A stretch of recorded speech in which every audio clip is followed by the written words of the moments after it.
MLA వసంత కృష్ణ ప్రసాద్ జోగి రమేష్ మధ్య మాటల యుద్ధం ముదురుతోంది. ఎమ్మెల్యే వసంత కృష్ణ దద్దమ్మ అన్నారు జోగి రమేష్. అప్రజాస్వామ్య పద్ధతిలో కొండపల్లి మున్సిపాలిటీ ఎన్నిక జరిగిందన్నారు. సీల్డ్ కవర్లో ఏముంది? ఎన్నికల అధికారి ఏం చదివారని జోగి రమేష్ ప్రశ్నించారు. పవన్ కళ్యాణ్ ఇన్యాక్టివ్ గా ఉంటున్నారని, ఆయన గొంతును చంద్రబాబు నొక్కుతున్నారంటున్న జోగి రమేష్తో మా ప్రతినిధి Shiva face to face. Kondapalli మున్సిపాలిటీని టీడీపీకి అవసరం చేసుకుంది. అయితే హైకోర్టు ఆదేశాలను ఫాలో అవ్వదని చెప్పి వైఎస్ఆర్సీపీ నేతలు అంటున్నారు. ప్రస్తుతం మాజీ మంత్రి జోగి రమేష్ మనతో ఉన్నారు. సార్, ఏంటి సార్ అసలు ఈ కొండపల్లి మున్సిపాలిటీ ఎన్నిక సంబంధం? తెలుగుదేశం పార్టీ కుయుక్తులతో, కుట్రలతో ప్రజాస్వామ్యాన్ని కూనీ చేసి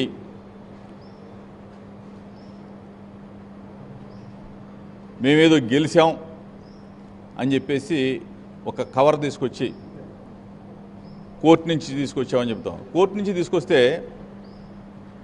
వారం రోజులుగా ఆ సీల్ కవర్లో ఏముంది? మీటింగ్ పెట్టాం, మీటింగ్ మళ్ళీ క్యాన్సిల్ చేసాం, మరలా ఈరోజు కౌన్సిల్ మీటింగ్ అని చెప్పేసి అది తీసుకొచ్చి ఓపెన్ చేయాలి. ప్రజాస్వామ్యాన్ని కూని నేను ఒకటే చెప్తా ఉన్నా, నిజంగా ఒక ఎక్స్పెరిమెంట్ చేద్దాం. సంవత్సర కాలంలో మీకు ఒక అవకాశం, ప్రజల్లో మీకు చంద్రబాబు నాయుడు ప్రభుత్వం పట్ల సానుకూలంగా ఉంది, వ్యతిరేకంగా ఉంది అన్న ఒక ఎక్స్పెరిమెంట్ కొండపల్లి మున్సిపాలిటీ నుంచి స్టార్ట్ అవుదామని చెప్పేసి తెలుగుదేశం పార్టీకి నేను ఒక సూచన కూడా చేస్తా ఉన్నా. సవాలంటే మళ్ళీ ఏదేదో అవుతూ ఉంటారు. సూచన, ఎందుకంటే మీకు ఆల్రెడీ సర్వేలు వచ్చినాయి. సంవత్సర కాలంలో తెలుగుదేశం ప్రభుత్వం చంద్రబాబు నాయుడు పరిపాలన ఏ విధంగా ఉంది? నేను కుప్పంలో చంద్రబాబు నాయుడిని రాజీనామా చేయమంటలా, లేకపోతే మంగళగిరిలో లోకేష్ని రాజీనామా చేయమంటలా, లేకపోతే పులివెందుల్లో మేము ఏం అవసరంలా. మా కృష్ణప్రసాద్ సవర్ సన్నాసి ఎమ్మెల్యే ఉన్న ఇక్కడ ఒక్క ఎక్స్పెరిమెంట్ అవకాశం ఇవ్వండి. ప్రజల ద్వారా 60,000 ఓట్లు ఉన్న కొండపల్లి మున్సిపాలిటీ మీద ఒక్క ఎన్నిక జరపండి. జరిపితే నిజంగా ప్రజలు తెలుగుదేశం పార్టీకి ఓటేసి పట్టం కడితే శభాష్ అని రాష్ట్రం మొత్తం కూడా మెచ్చుకుంటారు. లేదు, ప్రజల ఒపీనియన్ ఏ విధంగా ఉందనేది ఇక్కడి నుంచి స్టార్ట్ అవుతుంది. అది చేయమని చెప్పి ఒక అడిగితే ఒక సీల్డ్ కవర్ తెచ్చాం, సీల్డ్ కవర్ అక్కడ పెట్టాం, సీల్డ్ కవర్ ఎక్కడ పెట్టాం. 3.5 సంవత్సరాల క్రితం ఎన్నిక జరిగితే ఆ ఎన్నిక ఏంటో కూడా ప్రజాస్వామ్యబద్ధంగా చెప్పలేని చేతగాని సవట సన్నాసి కృష్ణప్రసాద్ ఈరోజు అధికారాన్ని అడ్డం పెట్టుకొని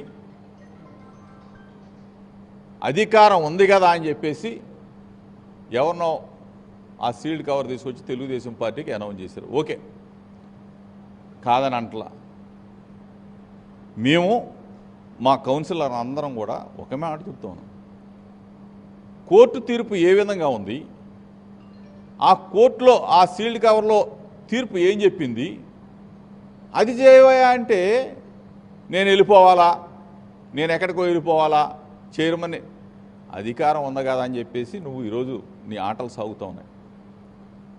రేపు ప్రజలు ఉన్నారు, ఎన్నికలు జరుగుతూ ఉంటాయి, భూమి గుండ్రంగానే ఉంటుంది, ప్రభుత్వాలు ఎప్పుడు ఒకేలాగా ఉండవు. చంద్రబాబు నాయుడు ఎప్పుడు ఆ సీట్లో టెస్ట్ వేసుకొని కూర్చోడు. ప్రజలు తీర్పు చెప్తారు, దానికి తొందరలోనే అది నెరవేరిద్దని కూడా చెప్తాం. సార్, ఇటీవల మీరు రాజీనామా చేయాలి, అసలు ఎందుకు రాజీనామా చేయాలి? కృష్ణా అంటే ఉమ్మడి కృష్ణా అత్యధిక సార్లు ఓడిపోయిన జోగి రమేష్ మైలవరం నియోజకవర్గ చరిత్రలో అత్యధిక మెజార్టీతో నేను గెలిచాను, అసలు రాజీనామా ఎందుకు చేయాలి, ఎందుకు ఎన్నికలు నిర్వహించాలంటున్నారు కదా?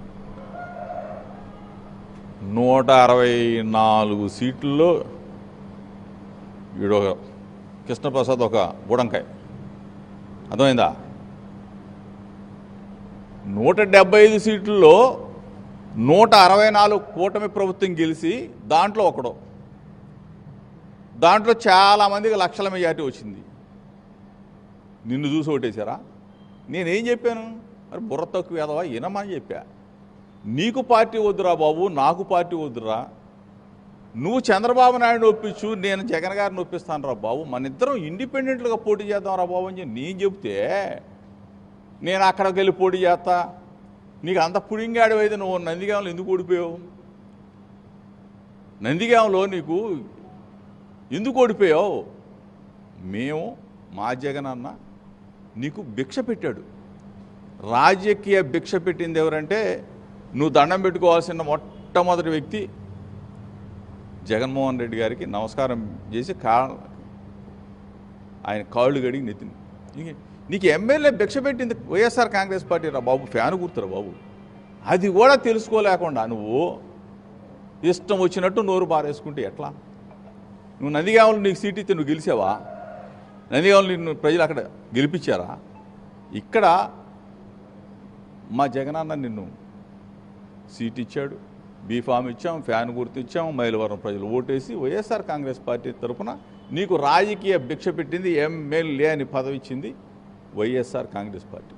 దాన్ని గుర్తుపెట్టుకోకుండా ఇష్టం వచ్చినట్టు వాగుతూ ఉన్నావు.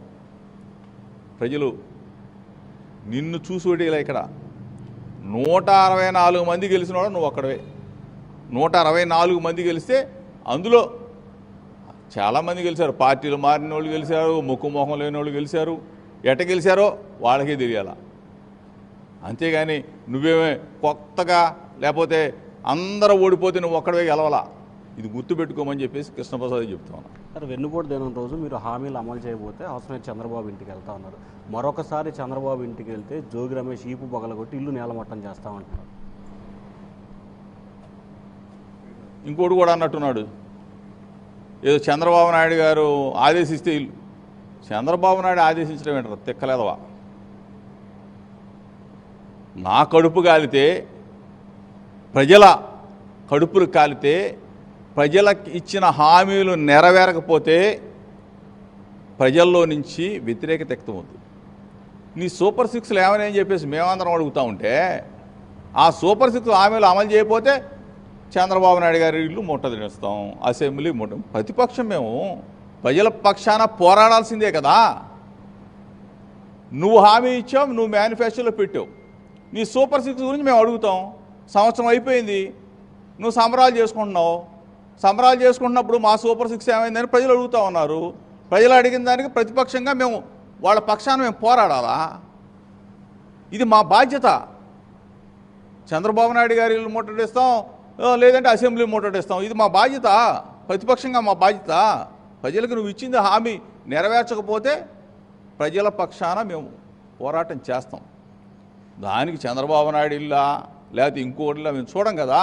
ముఖ్యమంత్రిగా ఎవరో హామీ ఇచ్చారు, చంద్రబాబు నాయుడు తెలుగుదేశం పార్టీ అధ్యక్షుడికి ఏమి హామీ ఇచ్చాడో అది నెరవేర్చమని చెప్పి అడుగుతాం, నిలదీస్తాం. అతనే చెప్పాడు చొక్కా పట్టుకోమని చెప్పేసి. ఆడ కూటమి లీడర్లు చెప్పారు మా చొక్కా పట్టుకొని అడగమని చెప్పేసి. ఏమైపోయినాయి హామీలు? సూపర్ 6 అమలు చేయమని చెప్పి అడుగుతాను. దానికి చంద్రబాబు నాయుడు గారు నీకు చెప్పడం ఎందుకు? చంద్రబాబు నాయుడు నీకు దమ్ము ఉంటే నువ్వు రా, నీకు దమ్ము ఉంటే, నీకు ధైర్యం ఉంటే నన్ను నిలదీవయా. అంతేగాని సన్నాసి వాగుడు, సవట సన్నాసిలకు వాగొద్దని చెప్పేసి కృష్ణప్రసాద్ చెప్తాం. ఫైనల్గా ఏ సార్ ఇటీవల డిప్యూటీ సీఎం పవన్ కళ్యాణ్ కొంత ఇన్యాక్టివ్గా ఉన్నట్టు అనిపిస్తుంది, నిజమేనా సార్? పవన్ కళ్యాణ్ గారు చాలా బిజీ. ఆయన ఈ మధ్య పేపర్లో కూడా చూశారు. అంటే ఆయనకున్న అంటే ఆయనకు ఒక ఇది కూడా ఉంది కాబట్టి సినిమాలు ఇవన్నీ ఉంటాయి కదా కామన్గా. ఇన్యాక్టివ్గా ఉన్నాడా, ఇన్యాక్టివ్ చేశాడా అనేది కూటమి ప్రభుత్వంలో జనం ఏమనుకుంటున్నారంటే పవన్ కళ్యాణ్ గారి గొంతు నొక్కేశారు, చంద్రబాబు నొక్కేశాడు, మాట్లాడినట్లేదు ప్రజలు అనుకుంటా ఉన్నారు. మేము కోరుకునేది ఏంటి, మాతో పాటు పవన్ కళ్యాణ్ కూడా ప్రశ్నిస్తానన్నాడు కదా, ప్రశ్నించట్లేదు ఏంటని చెప్పేసి ప్రజలు అనుకుంటా ఉన్నారు. ప్రధాన ప్రతిపక్షంగా మేము కూడా అనుకుంటా ఉన్నాం. ప్రశ్నించాలి కదా.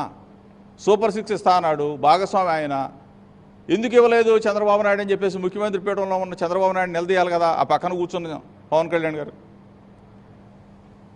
18 సంవత్సరాలు దాటిన ప్రతి ఒక్కళ్ళకి 1500 ఇస్తానని చెప్పేసి గంటాపదంగా చెప్పారు. ఏమైపోయినాయి? 5 లక్షల ఉద్యోగాలు ఇస్తా అన్నారు. నిరుద్యోగ భృతి ఇస్తానన్నారు, డ్వాక్రా అక్క చెల్లెమ్మలకు లోన్లు విపరీతంగా ఇస్తానని చెప్పారు. కాపు అక్క చెల్లెమ్మలకి కాపు నేస్తం మేము 15,000 ఇస్తే వాళ్ళు 30,000 ఇస్తా అన్నారు. చేనేత అన్నలకి 24,000 ఇస్తే వాళ్ళు 48,000 ఇస్తా అన్నారు. ఏమైపోయినాయి అన్నీ? ఇవన్నీ కూడా అందులో భాగస్వామి కాబట్టి, పక్కనే ఉంటాడు కాబట్టి ప్రశ్నించవలసిన పవన్ కళ్యాణ్ ఆయన్ని గొంతు నొక్కేశారా? మీరు అడిగినట్టు మేము కూడా ఎట్లా అడగాలి కదా. ఆయన శక్తివంతుడు, బలవంతుడు, బ్రహ్మాండంగా ఫైట్లు చేస్తాడని చెప్పేసి అందరూ ఓట్లు వేశారు కదా, అందరు నమ్మారు. మరి ఆయన అడగాలిగా, అడగకపోతే ఎట్లా? మాతో పాటు గొంతు కలపమని చెప్పేసి అడుగుతాను.